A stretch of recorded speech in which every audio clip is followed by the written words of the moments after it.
بچپن سے ہم دیکھتے چلے آ رہے ہیں کہ ہم نمازوں میں بڑے بڑے اجتماعات میں کشمیر کے لیے، فلسطین کے لیے دعائیں کرتے ہیں کہ ان میں ظلم زیادتی ختم ہو اور ان کو ان کے حقوق ملیں. لیکن اتنے بڑے بڑے اجتماعات میں دعاؤں کے باوجود معلوم ہوتا ہے کہ وہ بظاہر قبول نہیں ہو رہی. دیکھیے، بات یہ ہے کہ دعا کی قبولیت کے لیے کچھ شرائط ہیں اور کچھ اس کی قبولیت کی شکلیں ہیں. قبولیت کی شرائط تو یہ ہیں کہ آپ کسی بھی مقصد کو حاصل کرنے کے لیے ایک جانب جو اس کے حصول کا طریقہ ہے اس کو صحیح طرح سے اختیار کریں، اور اس میں اگر کوئی غلطی کوتاہی رہ گئی ہے اس کو ٹھیک کرنے کی کوشش کریں، اور پھر اس کے ساتھ اللہ سے دعا بھی کریں. تو یہ دونوں چیزیں مل کے مؤثر بنیں گی. اگر آپ نے کوشش میں کوئی کوتاہی کی بھی ہے تو آپ کی اللہ سے کی ہوئی دعا پھر اس میں مؤثر نہیں ہوگی، اس لیے کہ یہ اللہ ہی کا بنایا ہوا قانون ہے کہ آپ پہلے وہ کام کریں کہ جو ضروری ہے اور پھر اللہ سے دعا کریں. آپ نے اس سے اگر رزق کی دعا مانگی ہے تو پھر ساتھ رزق کے حصول کے لیے ہاتھ پیر بھی چلائیں، کوشش بھی کریں، دکان بھی کھولیں، اپلائی بھی کریں. محض یہ توقع نہ کریں کہ گھر بیٹھ کے آپ کو دعا کے نتیجے میں رزق حاصل ہو جائے گا. دوسرا پہلو ہے وہ یہ ہے کہ دعا کے قبول ہونے کی بعض شکلیں ہیں.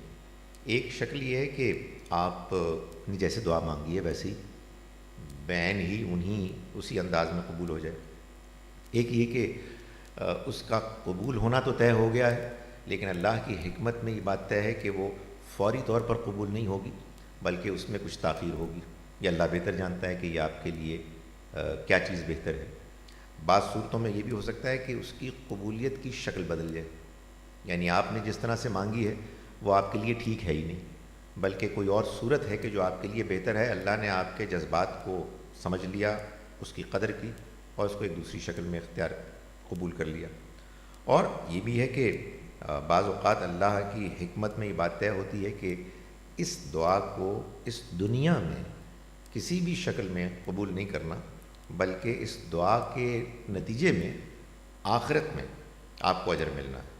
تو یہ بھی ایک اس کا فیصلہ ہو سکتا ہے، اس لیے کہ وہ دنیا کو چلا رہا ہے اور وہ جانتا ہے کہ کون سا فیصلہ صحیح ہے. کشمیر فلسطین کے معاملے میں سمجھتا ہوں کہ جو ہم مسلمانوں کی اپنی ذمہ داریاں ہیں ہمیں اس کی طرف نگاہ کرنی چاہیے.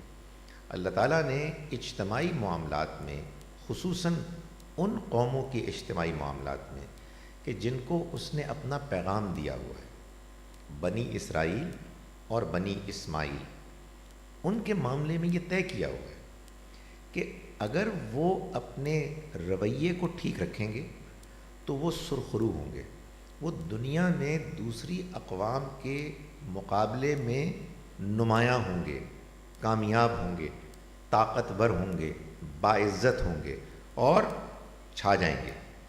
لیکن اگر انہوں نے اپنے رویے کو درست نہیں کیا تو وہ اسی دنیا میں دوسرے انسانوں کے ہاتھوں ذلیل و رسوا ہوں گے، پٹیں گے، قیدی بنیں گے اور ان کے ظلم و ستم کا نشانہ بنیں گے. یہ قرآن میں بیان ہوا ہے.